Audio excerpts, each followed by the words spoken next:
سورة الاحقاف دا مکی سورت تے او پدی کی 15 آیتونه پدی سورت کے اللہ سبحانہ وتعالی وی اعوذ باللہ من الشیطان الرجیم بسم اللہ الرحمن الرحیم حامیم تنزيل الكتاب من الله العزيز الحكيم ما خلقنا السماوات والأرض وما بينهما إلا بالحق وأجل مسمى والذين كفروا عما أنذروا معرضون قل أرأيتم ما تدعون من دون الله أروني ماذا خلقوا من الأرض أم لهم شرك في السماوات ائتوني بكتاب من قبل هذا أو أثارة من علم إن كنتم صادقين. سورة الاحقاف د دې سورت موضوع ده چې څوک د الله د یری ورکولو نه مخ اړوي او اعراض کوي د الله د خبرونه، نو په دې سورت کې الله خلکو ته زورنه او رټنه ورکړي ده. او بیا الله سبحانه تعالی په دې سورت کې هغه خلکو انجام ذکر کړي چې کوم خلک د الله د دین نه مخ اړوي نو دا غوی د تباہی یو واقعي به کوم ذکر کړي. د عادیانو قصه به کې الله راوړي. د شم په دې صورت کې الله سبحانه تعالی د نیک عمل اولاد او د بد عمل اولاد په منځ کې فرق هم ذکر کړي. او په دې صورت کې الله سبحانه تعالی د پیریانو غي ایمان راوړه او د غوی غوږی خو د قران ته د واقع به کې الله ذکر کړي. په دې صورت کې الله سبحانه تعالی د توحید طرف ته جدي اشاره کړې ده چې توحید ومني او عقیده چې ده نه هغه د توحید ساتي او د شرک او د شرکیاتو نه ځان لري ساتي. د دې صورت په اوله کې الله سبحانه تعالی وایي بسم الله الرحمن الرحیم حمیم. الله په دې د دې ټکو په معنی باندې دیسه قسمه ټکی موږ سره مخ کې تیر شوي دي الفاظ او دغه مبارک موږ تفصیل کړو او دا خبره موږ کړو چې د مبارک به وایو چې الله ته پته لري معنی او موږ د دې په معنی باندې نه پوهیو. تنزيل الكتاب من الله العزيز الحكيم. نازل ولدی کتاب د طرف د الله ندی چې زور ور حکمت والدین. الله سبحانه وتعالی ای سورت د موضوع شروع د خپل کتاب نکړه او دا خبره ګوره موږ تاسو ته مخکې ذکر کړې و فائدې لپاره بیا ووري چې کوم ځکه د حروف مقطعات راشي لکه حامیم الف لام میم طه یاسین. نو پدې کې چیلنج دی مشرکینو ته عربو ته دغه وخت چې کوم فصیح عربو چې تاسو ډېر غټ خبرې کوي چې موږ په عربي ژبه کې دومره ماهر یو نو دې ټکو معنی وښایي. نو په هغې باندې دلیل لا دی چې کلم دا قسمه ټکي راشي د صورت په اوله کې نو د هغې نه بعد د قرآن تذکره کېږي. دې ځکه اوس الله وایي حامیم بیا وایي تنزیل الکتاب من الله العزیز الحکیم.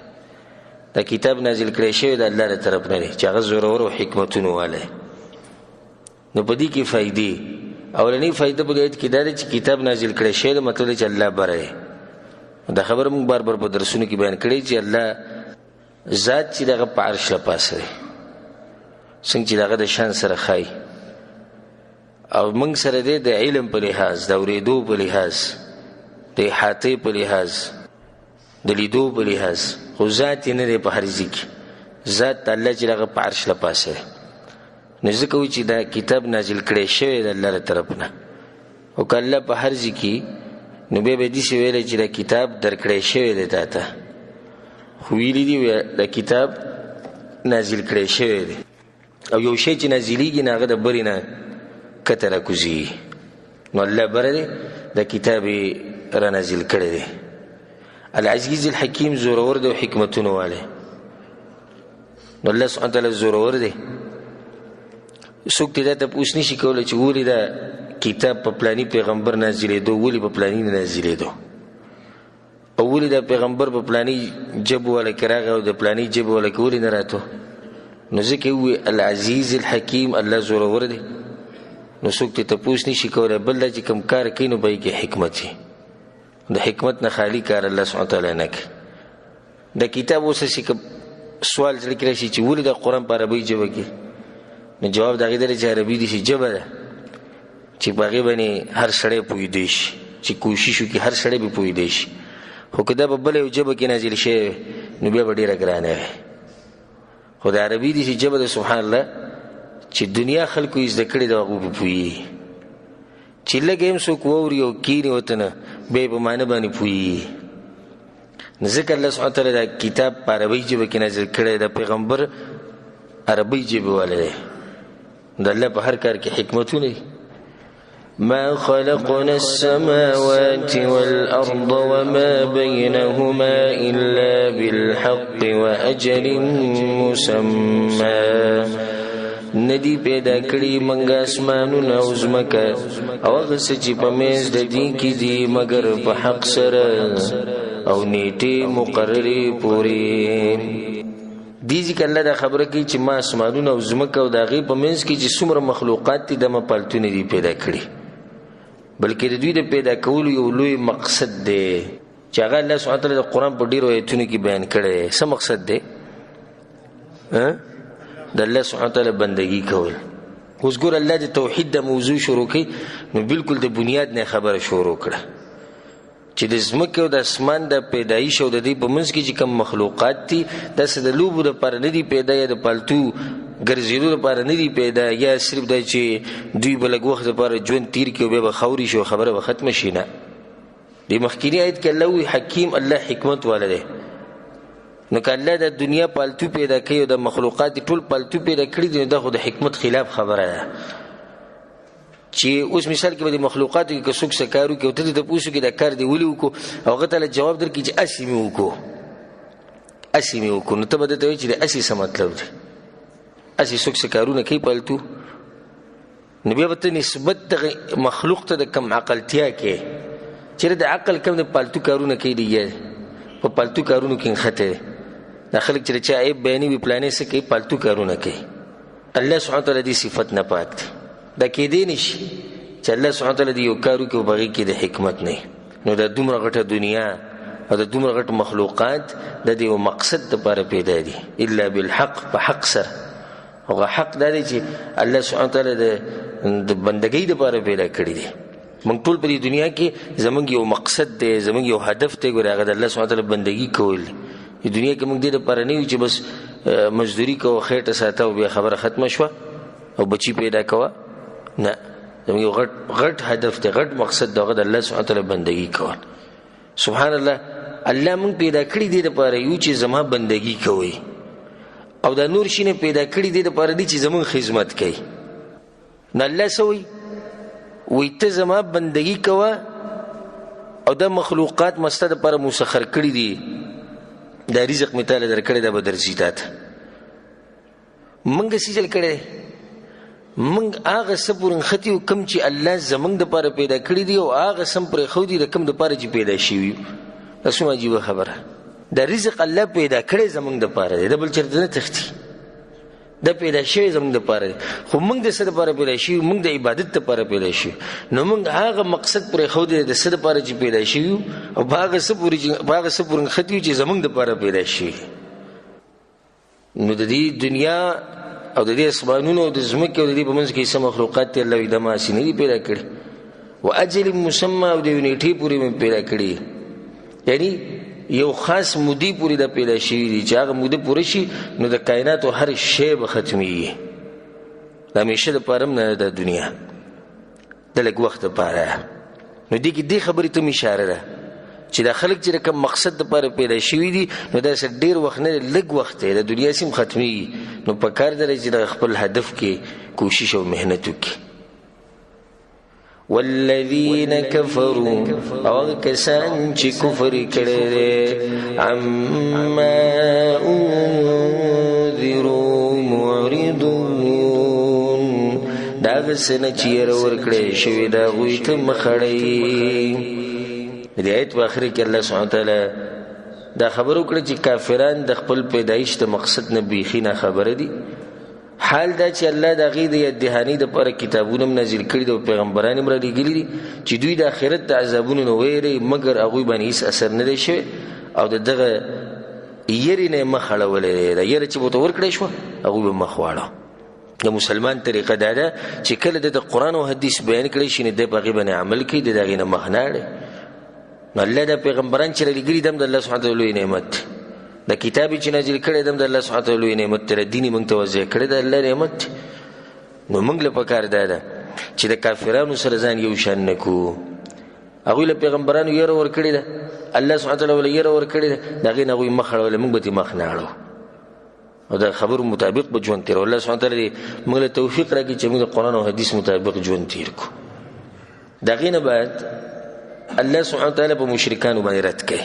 او زم چې دا یو دو آیته سبحان الله دا یو دو آیته ته یادي نو په دنیا کې یو مشرک هم تاسو سره مناظره نشي کولای، یو مشرک هم تاسو سره مناظره او بحث نشي کولای. چې دا مختصر آیت ته یادي او ته دې ترجمه واورې ته دې تفسیر واورې ته به حیران شي چې الله سبحانه وتعالی څنګه رد کړی او دا خبرې څنګه واضحه کړې ده. خو چې د انسان عقل بند شي او د انسان سترګې بندې شي او غوږونه یې بند شي بیا نه پوهېږي. صم بکم عمي فهم لا یعقلون. نه پوهېږي الله وایي دا ړانده کاڼه دي چاړهګان دي.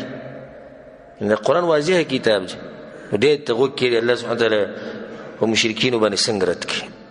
قل ته ووایه پیغمبر ته دا حکم کوي ارأیتم ما تدعون من دون الله خبر را کئی ماتا پا بار داغ چاکی چی تاسو رابلنگی سوا دلانا.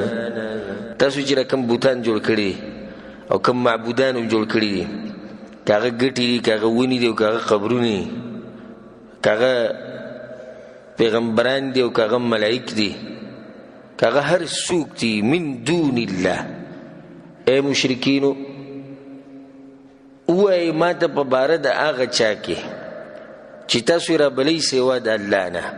او د آیت ځان سره یاد کړئ سره د ترجمې چې ای پیغمبره ووایه د خلکو ته استاد یو مشرک سره بحث راشي نو هغه ته هم ته دا خبره کولی شي چې ته ما ته ووایه په باره د دغه معبودانو کې چې کوم د الله نه علاوه تا جوړ کړي سأروني ماذا خلقوا من الأرض وخی ماته څه پیدا کړي دي دوی د ځمکې نه. وخیزه تاسو چې دوی ته پراته او د دوی بندګي کوئ او دا حاجت روا دي او دا مشکل کشا دي او دا غوث اعظم دی او دا پلانې پیر دی او دا پلانې پیر دی، دوی په دې ځمکه کې څه شی پیدا کړي دغه ماته وښایه. دا به ته دې مشرک ته ووایې. لکه الله سبحانه وتعالی قرآن کې ځای په ځای به دې خبره باندې رد کړی تر دې پورې چې الله ویلي وایي دوی مچ نشي پیدا کولی. وَإِن يَسْلُبْهُمُ الذُّبَابُ شَيْئًا لَا يَسْتَنقِذُوهُ مِنْهُ. سبحان الله الله وایي که دې مچ د دوی نه څه شی وتښتو نو هغه مچ هم نشي رانیوی. دا لا پرېږده چې مچ به پیدا کړي. که مچ مثال کې درګاه باندې ورغه او الوی ته وتښتوله الوی او دانه نو دوی به راټینګ کړي. دغه مچ نشي راټینګولی نو ته ورته څنګه پروت چې دی به تاله بچي درکوي او ستا مسلې حل کوي نو دا به اولنۍ خبره به ورسره دا وکړي ام لهم شرک فی السماوات آیا دوی لرشتي برخه په اسمانونو کې. دا تپوس هم د مشرک نه وکړئ پیغمبره وایي دا کم معبودان چې تاسو را بلئ د دوی څه حصه شتي د الله سره؟ دوی د الله سره څه مرسته کړې ده؟ د ځمکې اسمانونه چې الله پیدا کول دوی سره څه منډه والې ده؟ د کم ځای نه تاسو دوی را بلئ؟ په ځمکه کې دوی څه شی پیدا کړی نه دی، په اسمانونو کې دوی څه برخه نشته. نو بیا به ورته وي دا ووایه پیغمبره ایتونی بکتاب من قبل هذا راوړی ماته یو کتاب مخکې د دې قرآن نه. که تاسو وایئ چې د عمل شتي پخوانو دینونو کې وو نو بیا د قرآن نه علاوه چې کوم آسماني کتابونه هغه راوړئ په هغې کې وښایئ چې دا ستاسو دا کار جایز دی. دا دینونه پیغمبران ټول چا رالیږلي دي؟ الله سبحانه وتعالی رالیږلي. بنیاد د ټولو شریعتونو هغه یو دی، هغه توحید دی. نو دا کېدی نشي چې الله زموږ پیغمبر ته ووایي چې دوی د غیر الله د بندګۍ نه منع که، او موسی علیه السلام له اجازت ورکړی چې ته ووایې دوی ته چې زه بندګي کوئ د غیر الله، یا عیسی علیه السلام ته ویلي چې زه خیر ته د عیسایانو ته ووایې چې کوي دی نه. نو دوی ته دا ووایه پیغمبره چې یو کتاب وښایې د قرآن نه علاوه که په هغې کې دا مسلې تاسو پسې روانې شي ویې ښایې او اثارة من علم یا رانقل شوی دلیل ان کنتم صادقین کی تاسو رښتینی یو دلیل وښایئ د پیغمبرانو نه رانقل شوی دلیلي د پخوانو د نبوت د خبرو نه یو خبره پاتې شوي یو دلیل تاسو سره یې وښایئ. که الله په سجدې کې دا خبره کړې وي تاسو یې وښایئ. دغه شان خبره د نن سبا د مشرک سره به هم ته کوې چې ته چې را چا ته پروت یو د چا درګاه له ځې ده څه شی پیدا کړی د ده څه برخه د الله سره ده څه مرسته کړې د الله سره په کوم ځای کې الله ویلي چې ته زما سره یې څه شتي وایي ما ته یې وښایه د قرآن او حدیث او په دې کې به یریږي او رپېږي نه ښه کولاو چیلنج ورکوه وایي که تا ثابت کړو چې د برخه شتي د الله سره نو بیا چې ستا څه خوښ یې هغه زما سره وکړي ښه دي چې کولاو چیلنج ورکوه دې که به یریږي نه دا خبره شکي نه ده چې موږ یې کوو دا یقیني خبره ده بلکې دې ورته هم ویلی شو چې بیا ستا په لاس کې چاړه او زما مرۍ بیا مې حلال که خو که تا ثابت کړو هله مور داسې بچی لا نه دی راوړی او نه به یې راوړي چې هغه به دا ثابت کړي چې د پلاني د الله سره برخه ده د هېڅ چا د الله سره برخه نشته. الله یک یوازې دی قل هو الله احد الله الصمد خلک هغه ته ضرورت لري لم یلد ولم یولد نه د چا نه پیدا دی او نه د څوک پیدا دی ولم یکن له کفوا احد او د هغه په شاني څوک نشته. زموږ ایمان او زموږ عقیده نه په دې خبره کې خو شک نشته که الله یک یوازې دی هیڅوک هم د الله سره حصهدار نه دی او هیڅوک هم د الله سره برخهدار نه دی. د پلاني وي تاسو به اورېدلي زموږ دا خلک وایي بس وایي د پلاني د الله سره برخه ده د څه شي برخه ده د الله سره مخلوق یو کمزوري مخلوق ته وګوره چې معمولی تکلیف پرې راشي ځان نشي ټینګولی او د خېټه کې چې کومه ګندګي پرته ده دغې ترې سوچو کې د ده به څه حصه د الله سره او د ده به څه برخه د الله سره. سبحان الله څومره ناشنا آیت دی او څومره عجیبه آیت دی. د هغې نه به د الله وګوره په مشرکینو باندې رد کوي نو مخې ته هم خبره کوي دې ته سوچ وکوي ومن اضل ممن يدعو من دون الله او څوک دی لوی ګمراه د هغه چا نه چې رابلي سوا د الله نه من لا يستجيب له الى يوم القيامه هغه څوک چې دعا نشي قبلولی د لره تر ورځ د قیامت پورې. الله وایي د ده نه زیات ګمراه تاسو څوک لیدلی چې دی هغه څوک رابلي چې د قیامته پورې ګوره الله د قیامته پورې ټیم ورکړی هغه څوک رابلي چې د قیامته پورې د دعا نشي قبلولی. عجیبه خبره دا ده وهم عن دعائهم غافلون او هغوی د دعا د دوی نه خبر دي قبله کړی خو قبوله کړی خو به هله وی چې اورېدلی وی که نه نو چې اورېدلي نه قبوله به د کوم ځای نه کړي الله وی دا خو مړي دي دا مړي دي نو دوی به د کوم ځای نه واوري.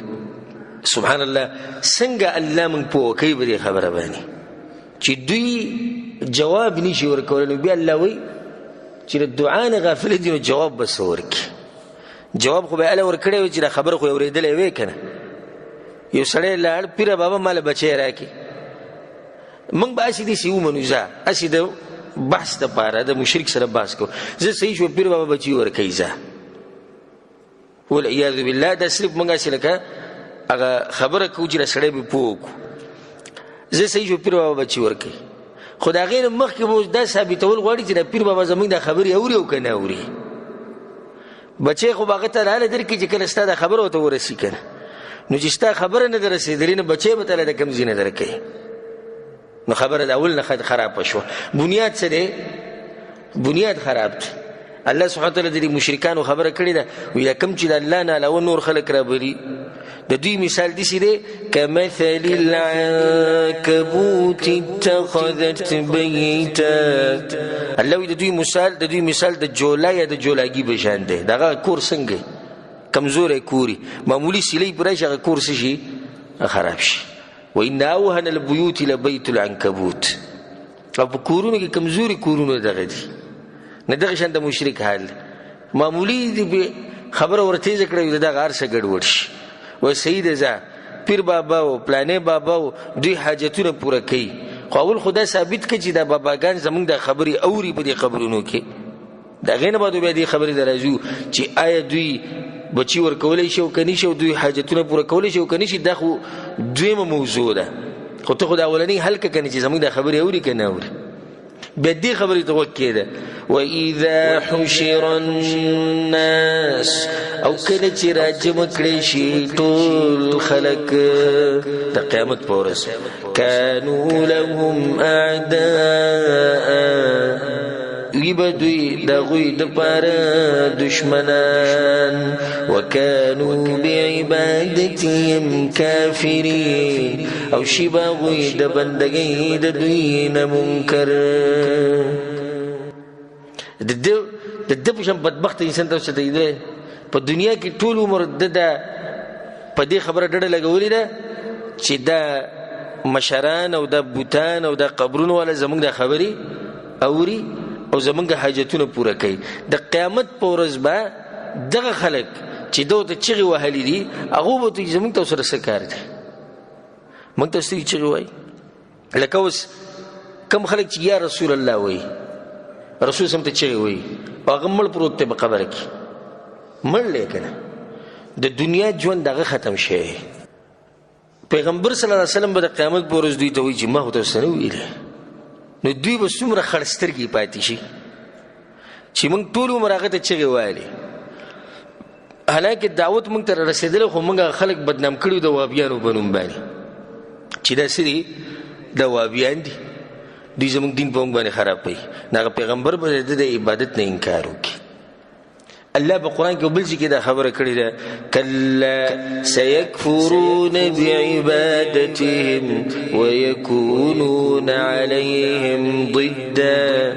الله وی انکار به وکړي دغه مشران د چا چې بندګي شوې ده د دوی د عبادتونو نه، ويكونون عليهم ضدا او د دوی په خلاف به ودرېږي. په بل ځای کې الله وی ثم يوم القيامة يكفر بعضكم ببعض ويلعن بعضكم بعضا. دوی به د قیامت په ورځ څه کوي؟ د یو بل نه به انکار کوي او په یو بل به لعنتونه وایي.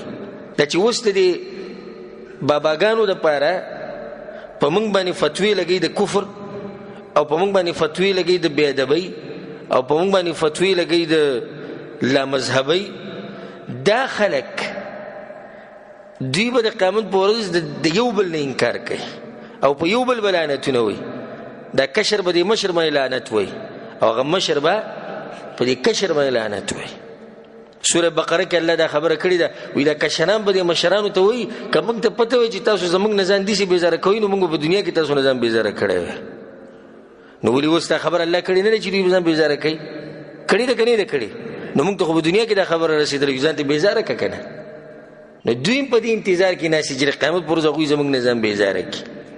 په بل ځای کې الله سبحانه وتعالی عجیبه خبره کړې ده والذین تدعون من دونه. او هغه کسان ای مشرکینو چې تاسو رابلئ د الله نه علاوه لا یملکون من قطمیر. الله وایي د هغوی په لاس کې نشتي هغه نری پوستکی چې د کجوري په دې اډوکي باندې لپاسئ. د کجوري د دانې چې په دې کې دننه اډوکی کنه، په دې اډوکي لپاسه که تاسو خیال کړی یو سپین نری پوستکی، الله وایي دغه پوستکی هم د دوی په طاقت کې نشته. إن تدعوهم لا يسمعوا دعاءكم.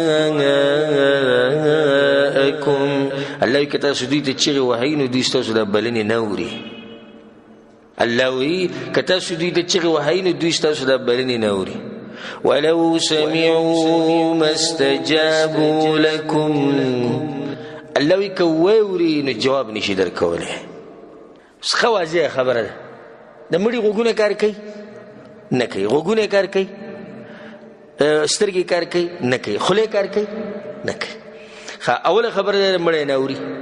یو ته ولې دا غوږونه برابر که وادي وریځه یو خوله به وله څنګه چلی او که خوله دې وله برابر کړه نو د لاس پی به وله څنګه سټاټی.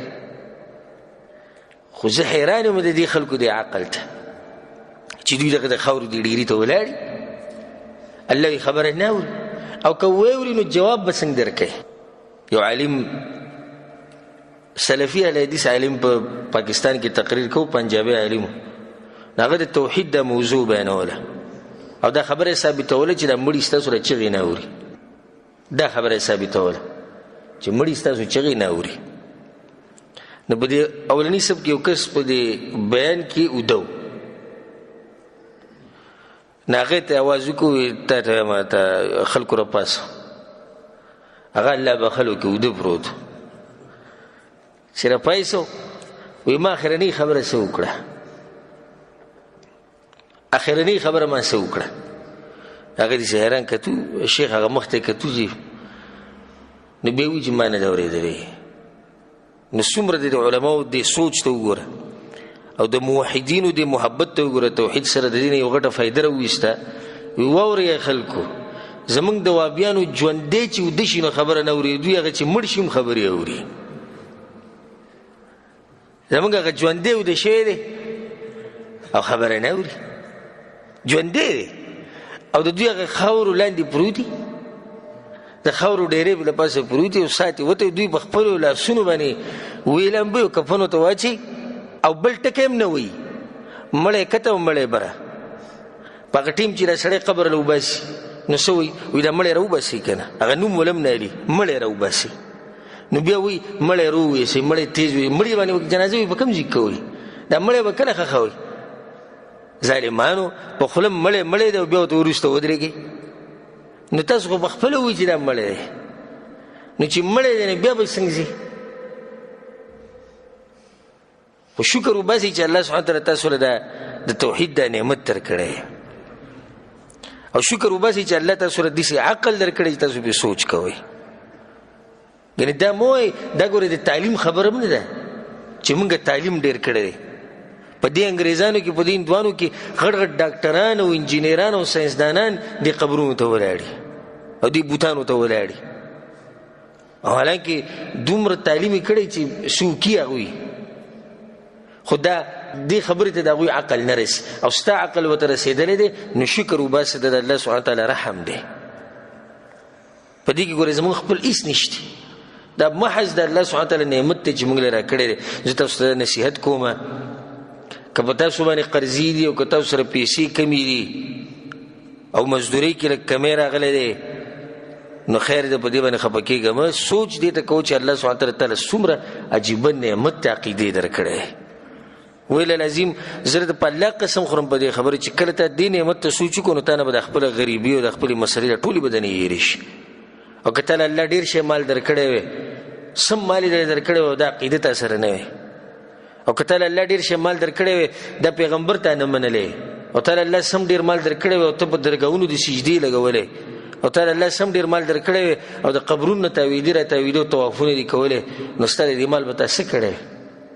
ښکلی نعمت زموږ سره هغه د دې عقیدې دا دی. د دې خیال کوئ، د دې لحاظ ساتئ او د دې قدر کوئ چې دا نعمت تاسو نه خراب نشي. الله سبحانه تعالی موږ په دې توحید باندې او په دې منهج باندې د الله موږ د مرګ پورې قایم او دایم لري. وَإِذَا تُتْلَى عَلَيْهِمْ آيَاتُنَا بَيِّنَاتٍ، او کله چې لوستل کېږي په دوی باندې آیتونه زموږ ښکاره. قال الذين كفروا للحق لما جاءهم وی هغه کسان چې کفر کړی دی په باره د حق هر کله چې راغی دوی ته هذا سحر مبین دا جادو دی ښکاره بل څه جواب ورسره نه کنه وی دا څه دی دا ښکاره جادو دی زمونږ مبارک کې هم دې خلکو دا مشوره کړې ډېر ځایونه کې دا خبره مونږ ته راورسوي درسونه له مه ځئ دې درسونه چې لاړ شي دوی سره پته نشي چللی او یو درس چې دې واوري دوه چې دې واوري بیا به تر دوی ملګری نو ګوره په کار خو دا و چې دې نه دا فایده راویستی وي چې کمې خبرې زړه ته کوزېږي نو دا حق باطل زړه ته په یو پیر دوه پیر کې نه کوزېږي ګوره نو کله چې به دې مکې د مشرکینو د رسول سم دا خبرې واورېدې او د قرآن دا خواږه ایتونه به واورېدو او په خپله به یې منله چې یاره دا خبرې ناشنا خبرې دي نو بیا په اخره کې خبره لنډه په دې ختمه کړه وایي داسې جادوګر غونته کړې دا خبرې ځکه چې وایي څوک یې خواله ورشي په هغه اثر کوي نو خو ده سره جادو دی که نه په کار دا وا چې دوی دا خبرې اورېدلې او په دوی باندې اثر وکړو نو دوی ویل چې اثر یې چې وکړو نو دې خبرو کې څه کمال دی او هغه دا چې دا خبرې د رب العالمین دی ام یقولون افترا آیا وی دوی چې د ځان نه جوړ کړی دی دا قرآن یو خبره به هغوی دا کوله چې دې پیغمبر صلی الله علیه وسلم دا قرآن د ځان نه جوړ کړی او دا د الله له طرف نه نازل شوی الله اوس د هغوی په دې خبره باندې رد کړي قل ته ورته ووایه ان افتریتو که ما د ځان نه جوړ کړی دا قرآن که بالفرض ما د ځان نه جوړ کړی فلا تملکون لی من الله شیئا نو اختیار نه لرئ تاسو ما لره د عذاب د الله نه شی که ما د ځان نه جوړ کړی ما له به الله عذاب را کړی او چې عذاب یې را کولی تاسو بیا د عذاب ما نه منع کولی هم نه شو الله په سورة الحق کې دا خبره خو واضحه کړې ده ولو تقول علينا بعض الاقاويل وی کدی پیغمبر چرته دا خبرې د ځان نه کوله او په مای دروغ جوړولې کنه لاخذنا منه باليمين ثم لقطعنا منه الوتين الله موږ به دې خې لاس نه رانیولې او د مریض رګونه بوله موږ شلولې چې د څنګه موږ باندې دروغ وي نو څنګه دا پیغمبر لګیا دی او 30 کاله دعوت کې والله تسنوي او دې د ځان نه قرآن جوړي د ځان نه دین دی جوړي کله د ځان نه جوړ کړي نو د به پاتې شي وي 30 کاله نه به پاتې شي خو دې چې را پاتې شو او الله سبحانه وتعالی دغه پر دعوت کې برکت واچو د دعوت د دنیا ګډ ګډ ته ورسېدو دلیل په دې باندې چې د خبرې حق خبرې هو اعلم بما تفيضون فيه هغه خپو ده په خبرو چې ننوځي تاسو پاږي کې الله خبر ده او خپو ده په خبرو چې تاسو بګینه ننوځي یعنی تاسو چې خپل مجلسونو کې سب بکواسات کوي او سب پالتو خبرې کوي په الله پسې په پیغمبر صلی الله علیه وسلم پسې او په قرآن پسې نو الله باغې باندې پوه دی د قیامت پر ورځ به سره حساب کتاب هغه کوي یعنی اے پیغمبره مطلب دا شو اے پیغمبره ستا کار دی دعوت رسول باقی دوی سوي سنوي س پروپاګاندا کوي او س چالونه دوی جوړي او س طریقې جوړي ته نقصان د رسول او ست دعوت ته نقصان د رسول هغه ماته معلومه ده ز پوښ او دوی پوښ نن سبا هم چې کوم رونه زمونږ دعوت کوي هغوی ته موږ دا وایو چې ستا کار دعوت رسول لی بس دا سړی مني نه مني سوي سنوي دغه سره ستا کار نشته ستا کار صرف دعوت رسول لی زړونو ته کوزول د دعوت ته چا کار دی در الله سبحانه وتعالی کار دی موته به خبر واضحه کو بس موږ سره په درسونو کې الحمدلله ډیر مرګري کینی باز به کې دي سری چې هغوی درس دوه ته کینی بیا هغوی وتښتي باز دي سری چې کینی نو خبره زړه ته کوزي شي دا خبره زړه ته کوزول که زما په لاس کې نو ما به دا خلکو زړونو ته دا خبره کوزه کړې کوم چې وتښتي خو د زما په لاس کې نه و زما په لاس کې صرف دا خبره ده چې زه د قرآن او حدیث واضح کوم بیان کوم چې راشي ورونو خویندو دا قرآن دی دا حدیث واوري دغه پورې زما کارو اوس مخې ته کار د چا دی دغه د الله سبحانه وتعالی کار دی کفا به شهیدا بیني وبینکم کافی دی الله ګواه په منځ زما او په منځ ستاسو کې الله ګواه او الله ته پته ده چې دی پیغمبر څنګه دا امانت ورسو کوم چې الله ورکړي او دوی په مقابله کې سوي د الله ته پته ده وهو الغفور الرحیم او غلا بخون کے او رحم کون کے دے. د الله سبحانه وتعالی دی رحمت او شفقت ته وګورئ چې د هغوی د کفر خبره روانه کړې ده نو بیا وایي وهو الغفور الرحیم. دې ځای کې داسې ولې نه وي چې الله سخت عذاب ورکوونکی دی او الله چې دی نو عزیز ذو انتقام دی او د الله رانیوه ډېر سخت دي. دغه صفات الله خپل ذکر نه کړو بلکې دا وایي چې الله بخانه کوونکی رحم کوونکی دی. مطلب دا شو چې ای کافرانو ای مشرکینو موقع تاسو سره شتي که د خپل کارونه پرېږدئ او واپس شئ الله ته نو الله سبحانه وتعالی بخانه کوونکی دی. څومره مهربانه باچا. قل ما كنت بدعا من الرسل ويا نیم زناشنا در رسولاننا. د مکی مشرکانو بشپه ورځ په خپل مجلسونو کې دا خبره کوله او دا خبره به چیړله چیرې دا محمد څنګه د الله پیغمبر دی څنګه د الله پیغمبر شو. دا جواب ورته الله ښیي چې ووایه پیغمبر دی خلکو ته چې ناشنا خو نه یم راغلی. دا خو تاسو هم منئ چې مخکې پیغمبران تیر شوي دي نو چې مخکې پیغمبران تیر شوي دي زم پیغمبر یم څه ناشنا کار خو نه دی شوی. که څه ناشنا کار شوی وی او اول پیر دا پیغمبر راغلی بیا به تاسو خبره کوله خو مخکې خو هم پیغمبران تیر شوي دي بدعم ناشنا. او ګوره د بدعت مونږ چې پلانې کار بدعت دی یعنی په دین کې نوی کار دی نو دې ځای کې دا مطلب شو ګوره چې زه څه نوی پیغمبر خو نه یم څه اول پیر خو پیغمبر نه راځم مخکې پیغمبران راغلي. بدعت څه ته وایي په دین کې یو نوی کار چې مخکې نه وي شوی. پوه شوي په دې باندې که بدعت ته بدعت په دې وایي چې انسان د عبادت په نیت باندې یو کار کوي او مخکې د هغې څه دلیل بنیاد د هغې نه وي د عبادت په نیت باندې. دا بس سادهګان یا به سادهګان او یا به متعصبه جاهلان هغو به مو باندې رد کوي چې تاسو په مخه دا وایي چې پلانې کار بدعت ته پلانې بدعت دی. تاسو چې دا سپین ټوکی یا د سور ټوکی په سر اچولی دا بدعت نه رسول صلی الله علیه وسلم داسې کړي. ته چې به دې ګاډي ګرځي دا بدعت نه دی او ته چې دا کار او شروع کړي نو دته دا پته نشته چې بدعت دې ته وایي چې انسان د عبادت په نیت باندې یو نوی کار وکړي. دا ګاډی چې موږ استعمالو په دې خو نه استعمالو چې موږ د الله بندګي کوو لګیا یا دا ټوکی که موږ به سره اچولی داسې د الله بندګي خو نه ګڼو بلکې نن سبا عام لباس چې دی نو د هر قوم خپل ځان له لباس دی. بیا خو به هر چا ته موږ وایو چې ته بدعتي ځکه چې تا چې کوم لباس استعمال کړی دی دا د رسول الله وسلم نه و نو دا د هغوی غلطه خبره ده. بدعت دې ته وایي چې انسان د عبادت په نیت باندې په دین کې یو نوی کار وکړي او الله دې ته موږ ساتي. هغوی به سجل کوو بیا د پیغمبر به تنګو څنګه به تنګو کله به ورته پلاني معجزه راښکاره که کله به ورته ووایي ته دا باغونه را پیدا که کله به وایي چینې راوباسه او کله به څه کله به څه وي او بار بار دې خبرو ته موږ اشاره کړې ده چې څوک خبره نه مني نو د هغه سره ډېر عذر دی او ډېرې خبرې دي نو د پیغمبر به تنګو. الله ورته د هغې جواب هم ښیي وما ادري ما يفعل بي ولا بكم او نه پوهېږم چې څه به کېږي ما سره او نه تاسو سره.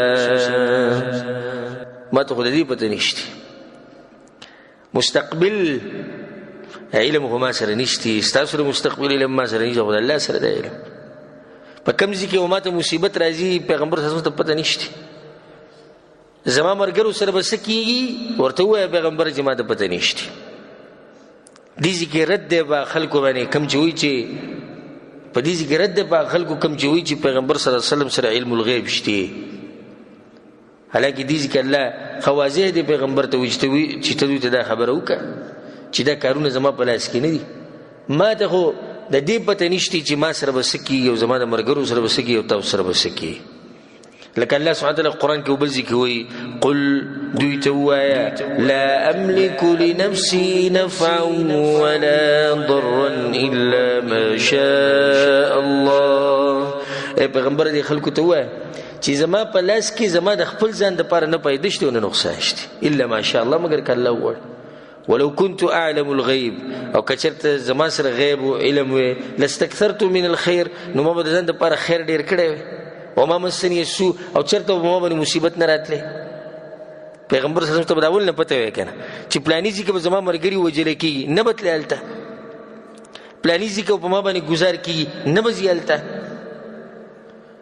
نو هغه خبره شو کوم چې ما ته درس په اوله کې وي چې الله سبحانه وتعالی څنګه هر خبره واضح کړې ده خو چې چا سینه وته کولوش الله سبحانه وتعالی زموږ د سینه د قران او حدیث ته کولاوک ان اتبع الا ما يوحى الي تابعداري نکوم مگر داغه چې وحی شوی د ماته زما کاروي دغه دي باقي ستاسو د مطالبات چې کوم دینه زه په دینم زی مور چې ستاسو مطالبات په پوره کوم زما کار او زما چې کوم زموري الله لګولې دغه د چې کوم وحی چې ما د کیږي تاسو در ورسو وما انا الا نذير مبين او نیم زه مگر یره در کون کې ښکار یم دغه زما کار دی یره به تاسو در کوم قل تورتوایا ارأيتم ان كان من عند الله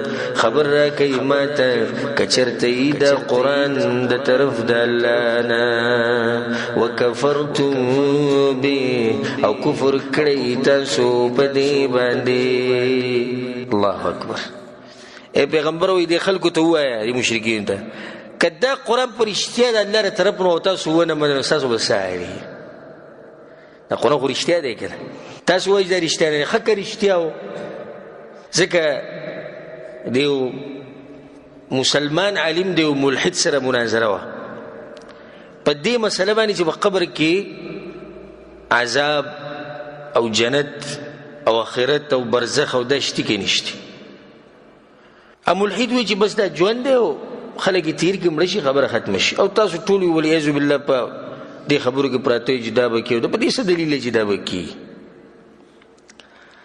دا خبرې کولی هغه ته په اخره کوي هغه مسلمان وی کزه تاسو رويسه بل پرز دا خبره کوم زما د عقیده د کوم چې ما وی چې زمړ شم نو به قبر کې عذاب مشتي په قبر کې نعمتونه مشتي برزخ مشتي کبل پرز زما د عقیده غلطه ای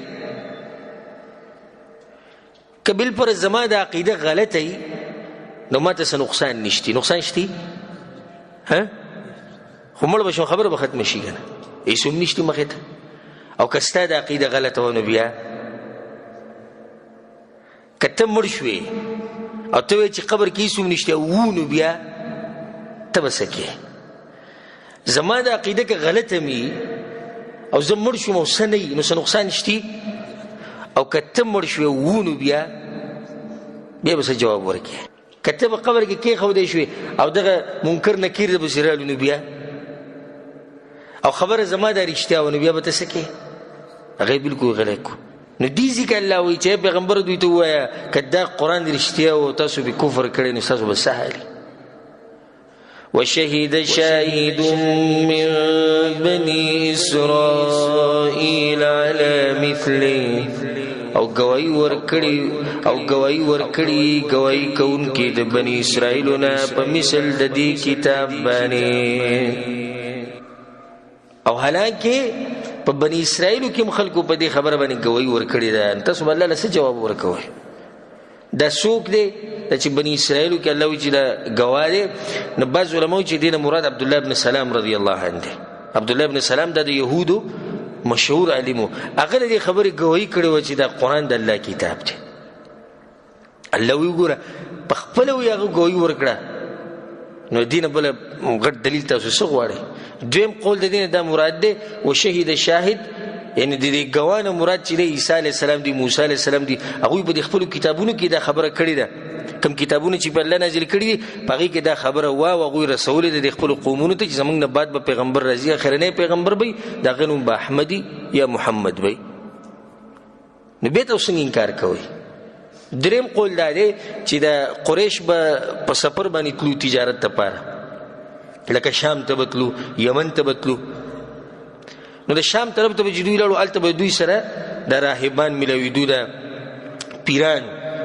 په نصارو کې چې کوم نیکان خلکو ابو سره ملو شو نو غوی به دې تاسو کول چې دې سره خو نه راخکاره شوی تاسو بځیک نو که دوی به ورته وایي چې راښکاره شوی دی داسې یو سړی دی او دی نوم دی بس هغه به ورته دغه پیغمبر دی ګورې نو الله ورته وایي چې په خپله ګواهي ورکړی شو تاسو هغه ګواهي واورېده چې بني اسرائیلو کې خلکو ګواهي ورکړی چې دا سړی په حق دی بیا تاسو څنګه د دې نه انکار کوئ فآمن واستكبرتم نو هغه ایمان راوړو تاسو لوی وکړه اچھا چې ګواهي ورکړه هغه په ایمان راوړل لکه عبدالله بن سلام رضی الله او تاسو لوی وکړه خبره مو ونه منل ان الله لا يهدي القوم الظالمين یقینا الله هدایت نه کوي قوم ظالمانو ته وقال الذين كفروا او یا کسان چې کفر کړی دی للذین آمنوا په بار دا کسانو کې چې ایمان راوړی دی لو کان خیرا ما سبقونا الیه کچرته وی دا قرآن خیر نو دوی به نه وی مخکې شوی دی ته زموږ نه د خبرو نه منلو یو دم بانه ده نن سبا زموږ په باره کې هم دا خلک وایي مړه که د دوی دا خبرې حق وی نو ولې پلانې مولوي صاحب نه پوهېږي څومره درجې هغه سبق ویلی ځه او څومره د هغه غټ نوم دی او مفتی صاحب او پلانې صاحب او شیخ الکل او شیخ العرب او شیخ العجم هغه نه پوهېږي که د دوی دا خبرې حق وی هغه به منلی وی که نه همدغه شان خبره د مکی مشرکینو کوله وی که په دې قرآن کې خیر وی والعیاذ بالله هغه به داسې وی که په دې قرآن کې خیر وی نو بیا خو موږ هوښیار خلک یو موږ به منلی وی که نه بیا زموږ نه دي څنګه چې دی د کمزوري صحابه کرام بلال او عمار او صهیب او خباب رضی الله عنهم دا کمزوري دي مخکې کېږي دوی دې په دې پوهېږي چې قرآن کې خیر دی موږ دې نه پوهېږو خو دا قمقلان دي وی دوی نه دي پوه شوي موږ خو یې پوه خلک او دا لږ خلک پوه شو دا ډېر نه پوهېږي سبحان الله بلکل دغه خبرې زموږ په وخت کې هم کېږي تاسو یو موټی خلک تاسو په حق دا دومره ډېر خلک نه پوهېږي دا دومره ډېر خلک په غلطه دي په ګمراهۍ دي په کفر دي موږ وایو دا خبرې پرېږده او دې ته وګوره چې زه راته بیانوم څه که دې ته ګوري چې ډېروالی او کموالی نو رسول صلی الله علیه وسلم چې نبوت مته میلاو شو نو یو کس یوازې یوازې ټوله دنیا په خلاف کې ولاړو نو دې باره کې به څه وایو زموږ باره کې خو ته وایي چې یو موټی خو یو خو دې کې خو پیغمبر یو دی یوازې دی بیا خو د مشرکینو دا خبره صحیح چې ته یوازې او موږ ډېر یو نو دا معیار نه دی د حق د تللو چې ګورو به چې خلک ډېر څه کوي ډېر خلک نن سبا نشې تماشې کوي که نه کوي نو بیا خو موږ هم شروع وکړو ډېر خلک دروغ وایي ډېر خلک دوکې ورکوي ډېر خلک فلمونه ګوري ډېر خلک سندرې اوري ډېر خلک ګناهونه کوي نو بس موږ به دا دلیل عرض کې ښایو چې ډېر خلک یې کوي او بس موږ به پې لګیو نه هغوی به هم دا خبره کوله وَإِذْ لَمْ يَهْتَدُوا بِهِ او هر کله چې دوی هدایت وانغستو د دې قرآن نه هدایت دوی ته ملاو نشو نه الله د دوی په نصیب کې هدایت ولیکو نو سبا نه جوړي فسيقولون هذا إفك قديم نو خامخا وی بدوی دا دروغ دی پخانی قرآن ته به دروغ وي دا د پخوانو خلکو قصې را روانې ومن قبله کتاب موسی اماما ورحمه او مخکې د دینه کتاب د موسی علیه السلام نازل شوی دی چې پیشوا او رحمت الله چې تاسو د قرآن نه انکار کوئ نو اول پیر کتاب نازل شوی دی مخکې موسی علیه السلام کتاب شته نه خپل کتاب کې د دې پیغمبر تذکرہ شته نه د موسی علیه السلام په کتاب کې الله د دې کتاب او د دې پیغمبر تذکرہ شته څنګه تاسو دې انکار کوئ وهذا كتاب مصدق او دا کتاب دې تصدیق کوونکی دی د مخکینو کتابونو سبحان الله دې خبرې ته سوچ کوي ګوره الله ورته سوي وی تاسو چې دې کتاب نه انکار کوئ نو په موسی علیه السلام چې کوم کتاب نازل شوی و په هغې کې دې پیغمبر تذکره شته نه او وی چې شته خو په دې څه دلیل دی چې دا قرآن هم هغه قرآن دی کوم چې موسی علیه السلام یې تذکره کړې ده او هغه پیغمبر دی کوم چې موسی علیه السلام یادوي جواب د هغې دا دی چې دی تصدیق کوي دا قرآن د موسی علیہ السلام باندې چې کوم کتاب نازل شوی تورات دغه تصدیق کوي که انکار دی کوي؟ هغه تصدیق کوي. دلیل شو به دې خبر باندې چې د کتاب حق کتاب لسانا عربیا پجبا عربی کې دی. دا عربی د ژبې چې دی نه شرف دی او سوچت شرف دی. هغه ژبه چې په هغې باندې موږ فخر کوو هغه عربي ده. ګورې هغه انګلیش نه دی او نه هغه اردو ده.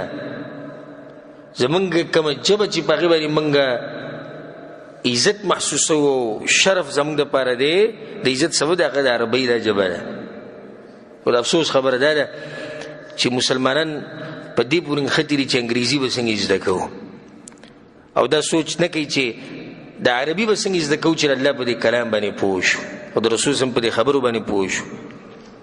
د عربۍ ژبې لپاره دغه شرف کافي دی چې قرآن په عربۍ ژبه کې دی. او دویم شرف یې څه دی؟ رسول صلی الله علیه وسلم هم عربی دی. تعصب کول د پښتو لپاره دا وبریدو او چې پښتو ژبه له ټول نه اوچته ده او غوره ده او داسې نه. غوره ژبه چې راکمه یو ده هغه د عربۍ ژبه ده. لینذر الذین ظلموا دې دپاره چې ویریا کسان چې ظالمان دي وبشرا للمحسنین او زیری دې دپاره د ښایسته عمل کوونکو. ان الذين قالوا ربنا الله یقینا کسان چې وی رب زمونږ الله دی. وی مطلب دا دی چې یعنی دا په خوله باندې وی چې رب زمونږ الله دی، په زړه کې تصدیق کوي او په اندامونو باندې عمل کوي. یعنی کوم خلک چې په الله باندې ایمان راوړي او پیغمبر صلی الله علیه وسلم ومني او دا قرآن اومني ثم استقاموا بیا کلک پاتی شي په دې خبره. دا اهمه خبره الله دې موږ ته دا نصیب کړي. یوازې داسې ویل چې زما په الله باندې ایمان دی او په پیغمبر ایمان دی دا فایده دا وخته په نه ده کې چې څوک به دې خبره باندې کلک نه پاتې شي. استقامت په دین باندې مضبوطوالی او چې انسان په نیغ پاتې شي. په دې باندې ما یو تفصیلي بیان هم کړی کې دې تاسو اورېدلی د الله په دین باندې استقامت او مضبوطوالی چې دا څومره اوچت نعمت دی او الله یې کمو خلکو ته نصیب کوي او د هغې دپاره څه کول پکار دي دا ټول تفصیل مالته کړی نو هغه بیان زما واورئ. او اهمه خبره استقامت ته چې ته په دې دین باندې مضبوط پاتې شي. نن سبا فتنې ډېرې شوي په دې فتنو کې چې ته په خپل دین باندې مضبوط وي نو پوه شي چې د دنیا امیر ترین انسان چې راغت دی او غټ نعمت الله تعالی در کړی دی چې دې فتنو په دې دور کې ستا د خپل رب سره رابطه ده. الله دې موږ په دې دین باندې مضبوط ساتي د همیشه لپاره. کم خلک چې په الله ایمان راوړي او بیا په دې خبره باندې مضبوطي د کاکا او د ماما او د پلاني او د علاني دپاره دین نه پرېږدي او نه د رسول سم سنت پرېږدي او طریقه پرېږدي. الله به ورکوي دوی له څه فلا خوف علیهم ولا هم یحزنون. نو نه به یې سیره په دوی باندې او نه به دوی غمجنه کېږي. اولئک اصحاب الجنه دغه کسان جنت واله دي خالدین فیها همیشه به دوی په هغې کې جزاء بما كانوا يعملون بدله ده په وجه د هغه عملونو چې دوی به کول. په دې دین باندې مضبوط پاتې کېده دا بدله د هغې ده چې الله سبحانه وتعالی ول جنتونه ورکړو. په دې سره چې زموږ د درس اختتام ته ورسېدو انشاءالله پر روان درس کې به د 15 نمبر آیت نه شروع کوو. الله سبحانه وتعالی دې موږ په قرآن باندې پوه کړي او الله سبحانه وتعالی موږ له توفیق راکړي په دې باندې عمل کولو. هذا وبالله التوفيق وصلى الله على نبينا محمد وعلى آله وصحبه أجمعين.